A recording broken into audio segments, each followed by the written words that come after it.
2024 లేదా 25లో డిగ్రీ లేదా బీటెక్ చదివారా? సాఫ్ట్‌వేర్ జాబ్ కోసం ఎదురు చూస్తున్నారా? అయితే కోడ్ జ్ఞాన్ 100 డేస్ కోర్సులో చేరండి, జాబ్ సాధించండి.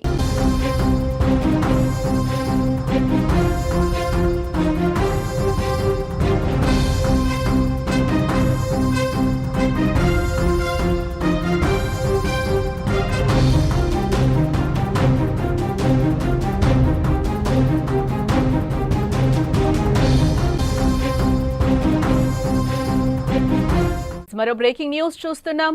గండికోట మర్డర్ కేసు ఇంకా వీడటం లేదు. యువతి శరీరంపై బలమైన గాయాలున్నాయి. లివర్కు తీవ్ర గాయం కావడంతోనే వైష్ణవి మృతి చెందినట్లుగా తెలుస్తోంది. తాజాగా యువతి బంధువు కొండయ్యపై పోలీసులు అనుమానం వ్యక్తం చేస్తున్నారు. తెరపైకి మళ్లీ కొండయ్య అనే పేరొచ్చింది. కొండయ్య వైష్ణవి పెద్దమ్మ కొడుకుగా కూడా తెలుస్తోంది. వైష్ణవిని కాలేజ్ దగ్గర రోజు కొండయ్యే డ్రాప్ చేసేవాడని కూడా సమాచారం అయితే అందుతోంది. ఆదివారం పని నిమిత్తం చెన్నై వెళ్లినట్లుగా తెలుస్తోంది కొండయ్య. ఈ హత్యలో కొండయ్య ప్రమేయంపై పోలీసులు కూడా అనుమానం వ్యక్తం చేస్తున్నారు. ఆ కోణంలో ఇప్పుడు పోలీసులు దర్యాప్తు ప్రారంభించినట్లుగా కూడా మనకి సమాచారం అయితే అందుతోంది. మళ్లీ మొదటి నుంచి పోలీసులు విచారిస్తున్నట్లుగా కూడా తెలుస్తోంది. అనుమానితులను మళ్లీ మొదటి నుంచి కూడా విచారణ చేస్తున్నట్లుగా పోలీసులు చెప్తున్నారు. ప్రియుడు చంపలేదు, బలవన్మరణం కూడా కాదు. మరి మైనర్ బాలిక ఎలా చనిపోయింది? పరువు హత్య ఏమైనా జరుగుంటుందా? అసలేం జరిగింది? ఆంధ్రప్రదేశ్ కడప జిల్లాలో ఇంటర్ విద్యార్థి హత్య మిస్టరీగానే మారింది. బాలికను ప్రియుడు లోకేష్ హత్య చేశాడని మృతురాలి కుటుంబ సభ్యులు పక్క నుంచి ఆరోపిస్తూ ఉండగా, అసలు మైనర్ బాలిక హత్య కేసులో ప్రియుడు లోకేష్ ప్రమేయం లేదని పోలీసులు ఇక్కడ క్లీన్ చిట్ ఇవ్వడం సంచలనంగా మారింది. అంతేకాకుండా ఆమెపై లైంగిక దాడి కూడా జరగలేదని పోలీసులు వెల్లడిస్తున్నారు. గండికోటను పరిశీలించిన ఎస్పీ, డీఐజీ కీలక ఆధారాలను సేకరించారు. అన్ని కోణాల్లో కూడా దర్యాప్తు ముమ్మరం చేస్తున్నట్లుగా కూడా వాళ్ళు చెప్తున్నారు. సోమవారం ఉదయం 8 గంటల నుంచి 8:30 బాలికని గండికోటకు తీసుకెళ్లిన ప్రియుడు లోకేష్ 10:40 ఒక్కడే వెనక్కి వెళ్ళిపోయిన ఫుటేజ్ కూడా మనకు కనిపిస్తోంది. బాలిక కాలేజ్కి వెళ్లలేదనే విషయం ఇంట్లో తెలిసిందని భయపడి తనను అక్కడే వదిలేసి లోకేష్ వెళ్ళిపోయినట్లుగా పోలీసులు వెల్లడించారు. ఆ తర్వాత గండికోటకు బాలిక అన్న సురేంద్ర ఒక్కడే వెళ్ళినట్లుగా కూడా గుర్తించారు పోలీసులు. ఆ తర్వాత ఏం జరిగింది అనేది ఇక్కడ మిస్టరీగా మారిన పరిస్థితి అయితే కనిపిస్తోంది. ఇక ఇదే అంశానికి సంబంధించిన మరింత సమాచారం మా ప్రతినిధి సుదర్శన్ అందించే ప్రయత్నం చేస్తారు. S Sudarshan, Gandikota murder case అయితే ఇంకా మనకి మిస్టరీగా మారిందని చెప్పుకోవచ్చు. తెరపైకి కూడా ఇంకొక పెద్దమ్మ కొడుకు కొండయ్య పేరైతే తెరపైకి వస్తుంది కొత్తగా. ఏంటి అసలు? అవును, ఇతని పేరు చిన్న కొండయ్య. పెదనాన్న కొడుకు వైష్ణవికి ఇతను కూడా ఆ ఊర్లోనే అనుమాన గుర్తిలో ఉంటాడు. ఇతనికి సమాచారం అందింది. ఇతను కూడా ఇప్పుడు ఇతను ఎందుకు ఇంతగా పోలీసులు అనుమానిస్తున్నారు దానికి ఒకే కారణం. మొట్టమొదటిగా వైష్ణవి డెడ్ బాడీని గుర్తించింది ఇతనే. ఓకే. రాత్రంతా ఎతికారు. ఆ రోజు మధ్యాహ్నంకు తెలిసింది, కాలేజీ నుంచి పొద్దున్న రాలేదని తెలిసింది. సాయంత్రం వరకు వెతికారు, కనిపించలేదు. అంటే మంగళవారం ఉదయాన్నే మళ్ళీ పోలీసులతో కలిసి సురేంద్ర, ఒక బ్రదరు, కొంతమంది కానిస్టేబుల్ ఒకవైపు వెళ్ళారు. అలాగే చిన్న కొండయ్య, ఇతను మరో బ్రదరు వైష్ణవికి, ఇతను మరికొంతమంది కానిస్టేబుల్ మరోవైపు వెళ్ళి వెతికే ప్రయత్నంలో ముందు వెళుతున్నటువంటి కానిస్టేబుల్ గుర్తించని బాడీని కానిస్టేబుల్ వెనక వైపున వస్తున్నటువంటి చిన్న కొండయ్య గుర్తించాడు. అంటే అదే దారిలో వెళ్తూ అటువైపు ఇటువైపు చూస్తే, క్యాజువల్ గా చూస్తే కనిపించని, కొద్దిగా తీక్షణంగా చూసినా కూడా కనిపించని, కానిస్టేబుల్ కనిపించని బాడీ చిన్న కొండయ్య ఎలా ఐడెంటిఫై చేయగలిగాడు అంటే, అది ఒక రేంజ్ హైట్ కు దాని ముందే ఒక బండరాయి ఉంటుంది. ఆ బండరాయి పైకి ఎక్కి నిక్కి చూస్తే తప్ప ఆ బాడీ కనిపించదు. ఆ బాడీ ఉన్న ప్లేస్ అలాంటిది. అయితే క్యాజువల్ గా కానిస్టేబుల్ తో పాటు నడుచుకుంటూ వస్తున్నటువంటి చిన్న కొండయ్య అక్కడే ఉందని ఎలా గుర్తించాడు అన్నది ఇప్పుడు పోలీసులు కలుగుతున్నటువంటి అనుమానము. అక్కడ బాడీ ఉందని ముందే తెలుసా అతనికి అనే కోణంలో ఇప్పుడు పోలీసులు అనుమానిస్తున్నారు, విచారణ చేస్తూ ఉన్నారు. ఉదయం నుంచి కూడా క్లూస్ టీం మొత్తం కూడా సుమారుగా 15 మంది క్లూస్ టీం సిబ్బంది వచ్చారు. ఆ రంగనాయక స్వామి ఆలయం మొత్తం కూడా వాళ్ళు జల్లెడ పడుతూ ఉన్నారు.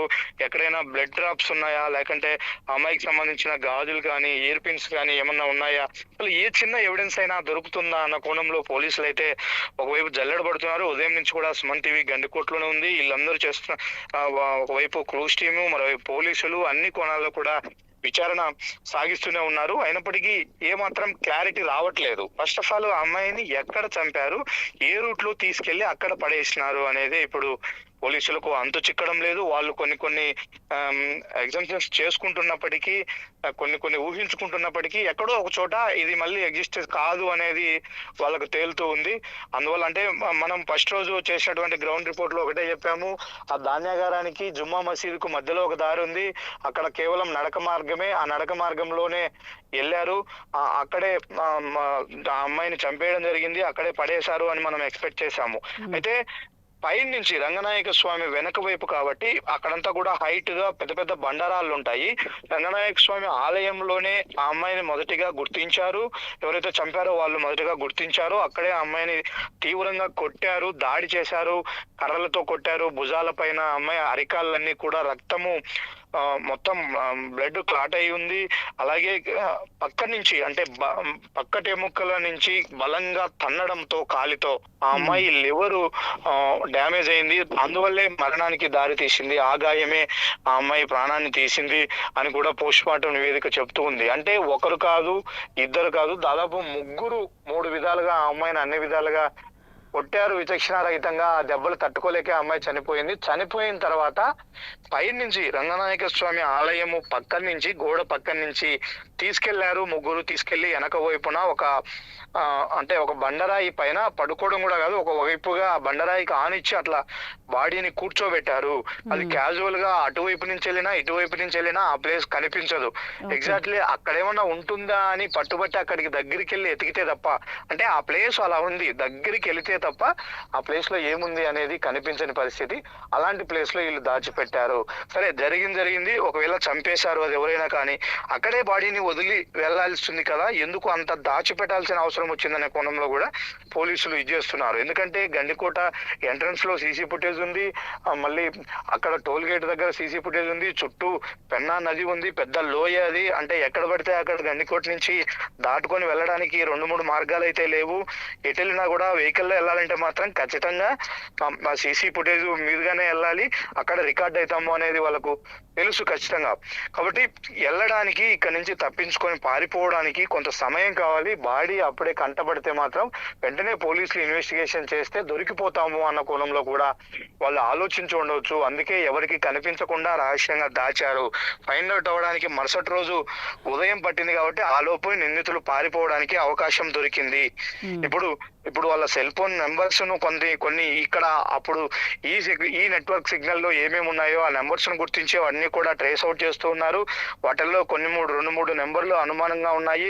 అయితే వాళ్ళు ఇక్కడ వాళ్ళ సిగ్నల్స్ చూపిస్తా ఉన్నట్టుగా లేవు. వాళ్ళని ఐడెంటిఫై చేయడం కోసమే నిందితులను పట్టుకోవడం, ప్రెస్ ముందు హాజరుపరచడానికే, పట్టుకోవడానికి వీలు కాలేదు కాబట్టి, ఇంకా నిందితులు పోలీసులు అదుపులో లేరు కాబట్టి ప్రెస్ మీట్ పెట్టడానికి ఆలస్యం చేస్తున్నారు అన్న అంటే ఇక్కడ ఇంకొకటి కూడా సుదర్శన్, అందరినీ కూడా ఫస్ట్ నుంచి కూడా పోలీసులు విచారణ చేస్తున్నాం అనేది కూడా మనకున్న అప్డేట్ ఇప్పటి వరకు. అంటే కొండయ్య కూడా ఇప్పుడు పోలీసుల అదుపులో ఉన్నాడు అని అనుకోవచ్చు అని అంటారా ఏంటి? అంటే ఆ రోజు సడన్ గా ఎప్పుడు కాలేజ్కి కూడా కొండయ్య డ్రాప్ చేస్తూ ఉంటాడు, ఆ రోజు సడన్ గా సండే రోజు రేపు నేను రావట్లేదు నువ్వే వెళ్ళు అని కూడా ఆయన చెప్పిన పరిస్థితి కనిపిస్తుంది. నెక్స్ట్ డే కూడా ఆయన వచ్చాడు, తర్వాత అమ్మాయి చనిపోయిన 1 డేకి. లేదు, అది కాలేజీకి డ్రాప్ చేసేది ఓన్ బ్రదర్, అతని పేరు బ్రహ్మయ్య. ఓన్ బ్రదర్ కాలేజీకి డ్రాప్ చేస్తూ ఉంటాడు. అయితే అతను ఆదివారం సాయంత్రము ఏదో సర్టిఫికెట్ల పని కోసం చెన్నై వెళ్ళాడు. అతను బీటెక్ చేస్తున్నాడు. అంటే మరుసటి రోజు సోమవారం డ్రాప్ చేయడానికి అతను లేకపోవడం వల్లే ఈ అమ్మాయి ఒకటే వెళ్ళింది. మరి ఈ కొండయ్య ఎవరు? ఒకటి సుదర్శన్, కొండయ్య ఎవరు? పెదనాన్న కొడుకు, చిన్న కొండయ్య ఇతని పేరు. ఇతను పెదనాన్న కొడుకు, ఇతను ఊర్లోనే ఉన్నాడు. సురేంద్ర ఎవరైతే స్పాట్ కు గండికోటకు వచ్చి వెళ్ళాడో హాఫ్ అన్ అవర్ లో రిటర్న్, ఆ సురేంద్రనే కాలేజీకి తన పిన్నితో కలిసి హనుమన గుత్తి నుంచి పొద్దుటూరులో ఉన్నటువంటి కాలేజీకి వచ్చిన తర్వాత అక్కడ గండికోటకి వెళ్ళిందని నిర్ధారించుకున్న తర్వాత అక్కడి నుంచి కొండయ్యకు సురేంద్ర ఫోన్ చేశాడు. పిన్నిని నేను కాలేజ్ దగ్గర వదిలిపెడుతున్నా, నువ్వు వచ్చి పిన్నిని పికప్ చేసుకో, నేను ఇక్కడ నుంచి గండికోటకి వెళ్తున్నాను అని చెప్పి వెళ్ళాడు. అతను ఊరి నుంచి వచ్చాడు, వాళ్ళు కాలేజీలో అక్కడ ఎంక్వైరీ చేశారు, ఇతను గండికోటకు వచ్చి వెళ్ళాడు. వీళ్ళందరూ కూడా మధ్యాహ్నం నుంచి నిర్ధారించుకొని పోలీసులతో కలిసి, పోలీసులకు ఎప్పుడైతే ఫిర్యాదు చేశారో వాళ్ళతో పాటు కామన్ గా వెతకడం మొదలు పెట్టారు. ఆ రోజు రాత్రి కూడా, అంటే గండికోట గ్రామస్తులతో మనము వాళ్ళతో ఇంటరాక్ట్ అయినప్పుడు వాళ్ళు చెప్తూ ఉన్నది, అక్కడ ఎంట్రన్స్ లోనే ఒక స్కూల్ ఉంటుంది, అక్కడ ప్రతిరోజు కూడా చెక్క భజన చేస్తారు. ఆదివారము ఆ, రాత్రి 10 గంటల సమయంలో 9:30 సమయంలో భజన ముగిసి అందరూ ఇంటికి వెళ్తున్న సమయంలో ఒక కారు వచ్చింది. ఆ కారులో 5-6 మంది వ్యక్తులు దిగారు. వాళ్ళందరూ కూడా మా అమ్మాయి కనిపించట్లేదు, మేము ఆ అమ్మాయి బంధువులము ఎతకడానికి వచ్చాము అని మాతో చెప్పారు అని అక్కడ ఉన్నటువంటి గండికోట గ్రామస్తులు చెప్తూ ఉన్నారు. అంటే ఆ రోజు మధ్యాహ్నం నుంచి కూడా సాయంత్రం వరకు ఎతికారు. మరుసటి రోజు పోలీసులతో కలిసి ఎతికే ప్రయత్నంలో కొండయ్య డెడ్ బాడీని గుర్తించాడు. కాబట్టి నువ్వు ఎట్లా ఐడెంటిఫై చేశావు అన్నదే ఇప్పుడు అతను జస్టిఫై చేసుకోవాల్సి ఉంది.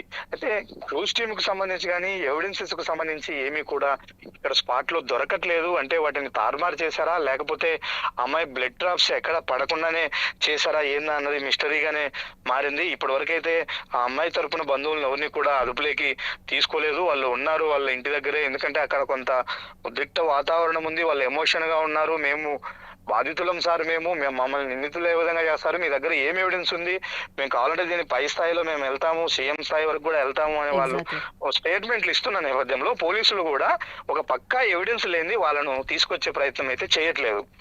పక్కా ఎవిడెన్స్, కీలకమైనటువంటి ఆధారాలు దొరకాలి. నిన్న డిఐజీ గారు చెప్పినటువంటి కీలక ఆధారం దొరికింది అన్నారు. అయితే దాన్ని క్రాస్ చెక్ చేసుకునే ప్రయత్నంలో ఆ ఎవిడెన్స్ తేలిపోయింది, అది సరైన ఎవిడెన్స్ కాదని వాళ్ళు పోలీసులకు తేలిపోవడంతో మళ్ళీ పోస్ట్ పోన్ చేశారు. మళ్ళీ మీరు అన్నట్టు మళ్ళీ మొదటి నుంచి కూడా ఎంక్వైరీ చేస్తున్నారు. ఈ రోజు స్పాట్ లో మార్నింగే ఈ రోజు క్లూస్ టీమ్ తో అలాగే ఫోరెన్సిక్ నిపుణులతో మళ్ళీ సీన్ రీకన్స్ట్రక్ట్ చేసే ప్రయత్నం చేశారు. అంటే అజంప్షన్, ఇక్కడ అమ్మాయిని ఈ యాంగిల్ లో తోసేసి ఉంటాడు, ఈ యాంగిల్ కింద పడి ఉంటది, అందుకే తల వెనుక భాగన గాయమైంది, ముక్కులోంచి బ్లడ్ వచ్చింది, అమ్మాయిని బలంగా కడుపులో కొట్టి ఉంటారు. ఇవన్నీ కూడా వాళ్ళు చర్చించుకుంటూ డిస్కస్ చేసి ఈ విధంగా వెళ్ళింటారు. చనిపోయిన తర్వాత ఆ బాడీని తీసుకుని వెళ్ళింటారు. ఇట్లా అమ్మాయిని ఇంత దూరము తీసుకెళ్లాలి, బాడీని పడేయాలి అంటే ఖచ్చితంగా ఒక 2-3 కలిస్తే తప్ప తీసుకెళ్లలేని సిచ్యుయేషన్ ఉంటది. ఇవన్నీ కూడా వాళ్ళు రకరకాల కోణాల్లో వాళ్ళు అక్కడ సీన్ లో రీకన్స్ట్రక్ట్ చేసుకుంటూ ఉన్నారు మార్నింగ్ నుంచి. మరోవైపు ఐడి పార్టీ అంటే ఎస్బీ ఎస్ఐలు సుమారుగా ఒక 10 మంది దాకా, అంటే డివిజన్ జమ్మలమడుగు సబ్ డివిజన్ పరిధిలో ఉన్నటువంటి పోలీస్ ఎస్ఐలందరినీ కూడా పిలిపించారు. వాళ్ళందరూ మఫ్టీలో జమ్మలమడుగులో అనువనున గాలిస్తూ ఉన్నారు.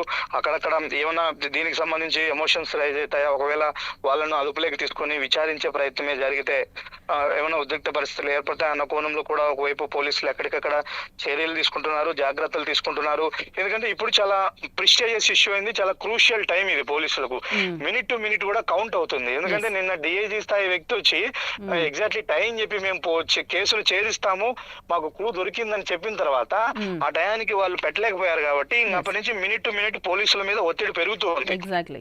ఎందుకు ఇంకా పెట్టట్లేదు, ఇంకా ఏం ఎవిడెన్స్ ఎక్కడ దొరకట్లేదు, పోలీసుల వైఫల్యమా ఇది, ఎందుకు ఛేదించలేకపోతున్నారు ఈ కేసును అనే కోణంలో కూడా వాళ్ళపైన కూడా ఒత్తిడి వస్తున్న నేపథ్యంలో అంటే సుదర్శన్ ఇక్కడ మొత్తంగా మనం చూస్తే అంటే సీన్ రీకన్స్ట్రక్షన్ చేస్తున్న సమయంలోనే కొండయ్య పేరు మళ్ళీ తెరపైకి వచ్చిన నేపథ్యంలో ఇప్పుడు కొండయ్యను అనుమానితులుగా చేర్చి ఎంతో కొంత పురోగతి సాధించారా పోలీసులు ఏంటి అసలు? అదే ఇప్పుడు మనము ఇక్కడ కానిస్టేబుల్స్, పోలీస్ సిబ్బంది అందరూ కూడా గండికోటలో తిరుగుతున్న ప్రయత్నంలో మనం పొద్దు నుంచి ఇక్కడే ఉన్నాము. వాళ్ళ కాన్వర్జేషన్స్ అన్ని కూడా మనం తెలుసుకుంటూ ఉన్నాము. వాళ్ళు అనేది ఒకటే, టంకలో పిల్లిని పెట్టుకొని ఊరంతా ఎదుగుతున్నాం మనము.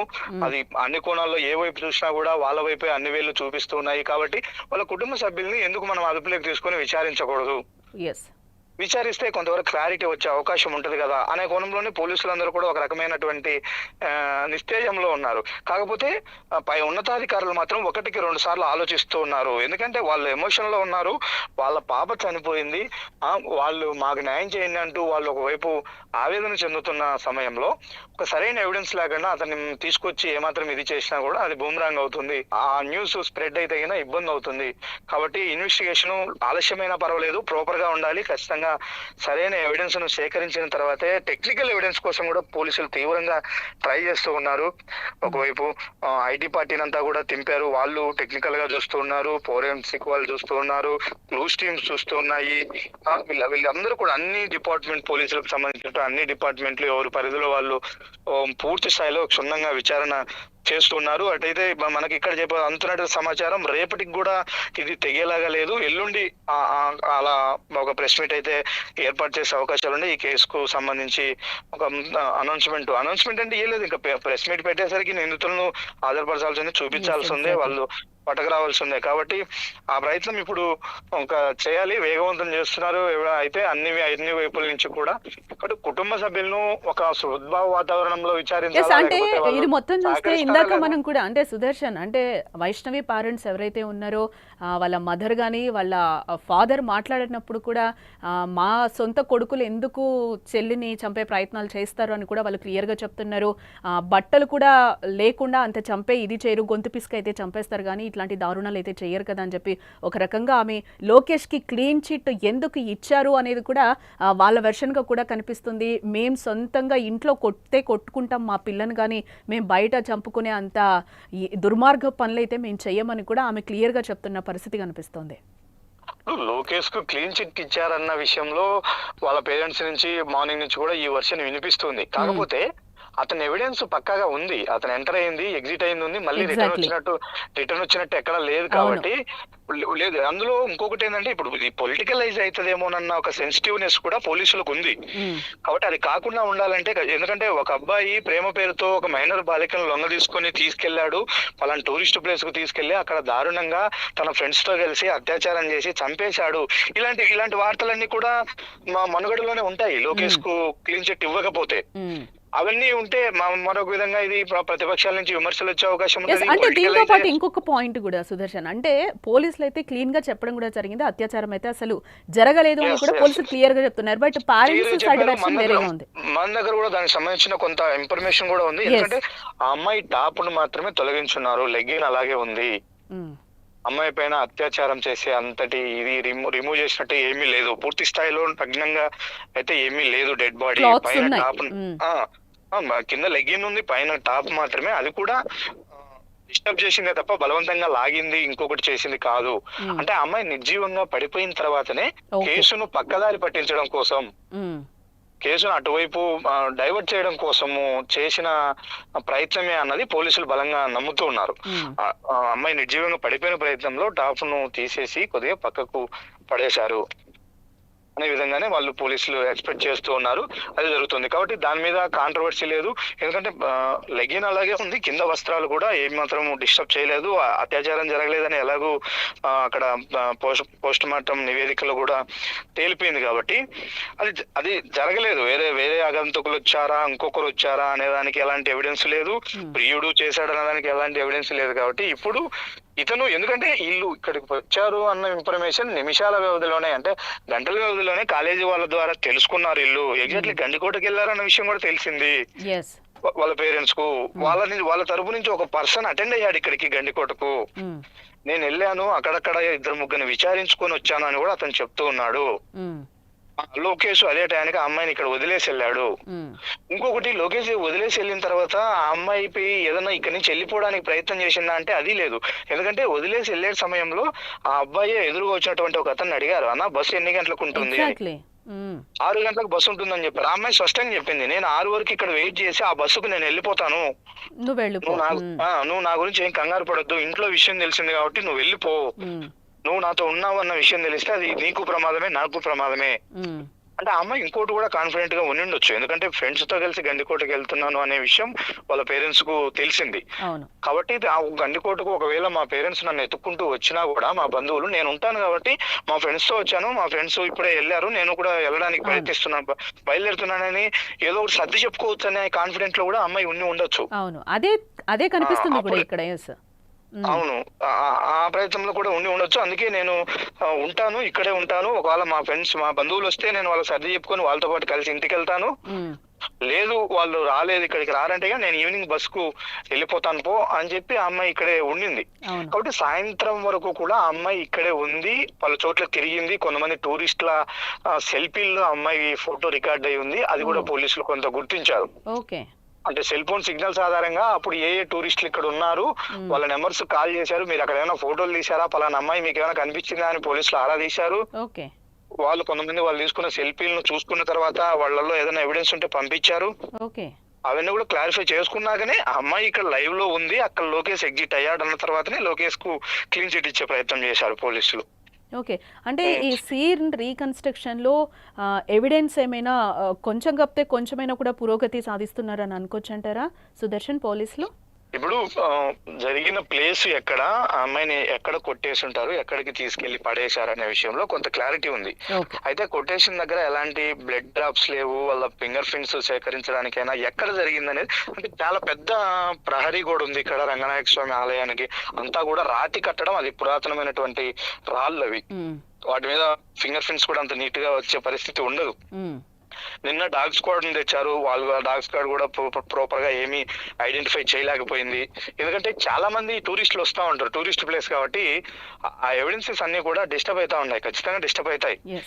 అయినా కూడా అందుకే వీళ్ళు ఫైండ్ అవుట్ చేయలేకపోతున్నారు, కానీ ప్రయత్నిస్తూ ఉన్నారు. వీటన్నిటికంటే కూడా ఏదైనా ఒకటి టెక్నికల్ ఎవిడెన్స్, ఎలక్ట్రికానిక్ ఎవిడెన్స్ ఏదైనా దొరకాలి. అప్పుడు మాత్రమే ఎగ్జాక్ట్లీ మనం వాళ్ళను చేయగలము, వాళ్ళ మీద ఆరోపణ చేసి పట్టుకురాగలము అనేది వీళ్ళ వర్షన్. అది సీసీ ఫుటేజ్ కావచ్చు, లేదంటే సెల్ ఫోన్ నెట్వర్క్ సిగ్నల్ కావచ్చు, ఇలాంటి ఎవిడెన్సెస్ కోసమే ట్రై చేస్తూ ఉన్నారు. అవి దొరికిన తర్వాత ఖచ్చితంగా కేసు పురోగతి ఉంటుంది. But it's taken some time, చాలా సమయం తీసుకునే అవకాశం ఉంది. అంత ఆషామాషిగా అమ్మాయి తరపున వాళ్ళని తెచ్చి విచారిస్తే మళ్ళీ అది ఇంకొక విధంగా వెళ్ళే అవకాశం ఉంటుంది. ఎవిడెన్స్ దొరికిన తర్వాత ప్రెస్ మీట్ పెట్టే ఛాన్సెస్ ఉన్నాయి. అవును, అదే జరగబోతుంది. రైట్ సుదర్శన్, మరిన్ని అప్డేట్స్ కోసం మళ్ళీ మిమ్మల్ని కాంటాక్ట్ చేస్తాం. ఎస్, మొత్తంగా ఇదిలా ఉంటే నిన్న స్పాట్కి ఎస్పీతో పాటు వెళ్లిన డిఐజీ ప్రవీణ్ పలు కీలక ఆధారాలైతే సేకరించి దర్యాప్తు ముమ్మరం చేశామని కూడా వాళ్ళు అంటున్నారు. అయితే బాలికపై ఎలాంటి లైంగిక దాడి జరగలేదు అని కూడా పోలీసులు ఒక పక్క నుంచి చెప్తున్న పరిస్థితి కనిపిస్తుంది. బాలిక శరీరంపై దుస్తులు లేకుండా పడి ఉండడం వల్ల అఘాయిత్యం జరిగిందని అందరూ భావించారని, అయితే అలాంటిది ఏమీ జరగలేదని కూడా పోలీసులు అయితే క్లియర్ గా చెప్తున్నారు. నిందితుల వివరాలను త్వరలోనే వెల్లడిస్తామని కూడా పోలీసులు పక్క నుంచి చెప్తున్న పరిస్థితి కనిపిస్తుంది. అయితే ఈ రోజు మొత్తం కూడా సీన్ రీకన్స్ట్రక్షన్ చేస్తున్న సిచ్యువేషన్ అయితే కనిపిస్తుంది. మళ్ళీ మొదటి నుంచి పోలీసులు వైష్ణవి కేసులో మొత్తం అందరినీ కూడా విచారిస్తున్న పరిస్థితులు అయితే కనిపిస్తున్నాయి. ఈ కేసులో మరో పేరు తెరపైకి వచ్చిన పరిస్థితి కనిపిస్తుంది. అదే వైష్ణవి బంధువు కొండయ్య పేరు ఈ రోజు అయితే తెరపైకి వచ్చిన పరిస్థితులు అయితే కనిపిస్తున్నాయి. వైష్ణవి హత్యకు కొండయ్యకు ఏమైనా సంబంధం ఉందా అనే కోణంలో కూడా ఈ రోజు పోలీసులు మళ్ళీ విచారణ మొదటి నుంచి కూడా ప్రారంభించడం జరిగింది. అనుమానితులుగా భావిస్తున్న అందరినీ కూడా మరోసారి విచారిస్తున్నారు. అయితే ఇప్పటికే ఘటనా స్థలానికి స్పెషల్ టీంతో పాటు డాగ్ స్క్వాడ్ ని కూడా రంగంలోకి దింపారని కూడా మా ప్రతినిధి చెప్తున్న పరిస్థితులు అయితే కనిపిస్తున్నాయి. మరోపక్క ఏ వ్యవహారం ఏపీ వ్యాప్తంగా కూడా సంచలనంగా మారడంతో ఈ కేసును త్వరగా ఛేదించేందుకు గండికోటలో సీసీ ఫుటేజ్ను కూడా పోలీసులు పరిశీలిస్తున్నారు. బట్ ఇప్పట్లో అయితే ప్రెస్ మీట్ పెట్టం, ఇంకా 2 days పడుతుంది. ఎవిడెన్స్ అన్ని కూడా చాలా క్లియర్ గా ఉన్న తర్వాత మేము ప్రెస్ మీట్ పెట్టి నిందితుల్ని కూడా మీడియాకి రిలీజ్ చేస్తామని కూడా పోలీసులు పక్క నుంచి చెప్తున్న పరిస్థితులు కనిపిస్తున్నాయి.